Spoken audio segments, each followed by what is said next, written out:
Il-Ministeru għall-Finanzi irċieva ma' 300 proposta mill-imsieħba soċjali għal budget 2015. Għal dan il-Ministru Edward Scicluna waqt li kompla l-proċess ta' konsultazzjoni dwar il-budget tas-sena d-dieħla.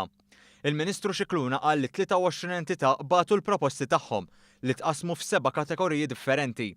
Il-kategoriji huma għawdex, is-servizzi soċjali, it-turiżmu, l-edukazzjoni, l-impjieg, l-amministrazzjoni u n-negozju.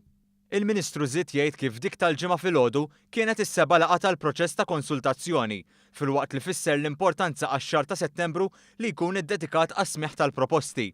Semma kif kien hemm żmien fejn lejlet il-budget, il-Ministeru għall-Finanzi kien ikun mimli b'rappreżentanti tal-imsieħba soċjali jistennew biex jagħtu il-proposti tagħhom.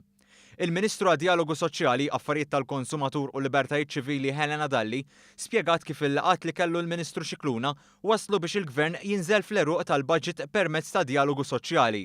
Dan sar billi l-poplu Malti u Awċi kellu aċċess miftuħ biex isemma leħnu u jagħti sehmu. Il-laqgħa tal-MCSD komplet fil-magħluq fejn kienu evalwati l-proposti mresqa mill-imsieħba soċjali li jiffurmaw l-MCSD.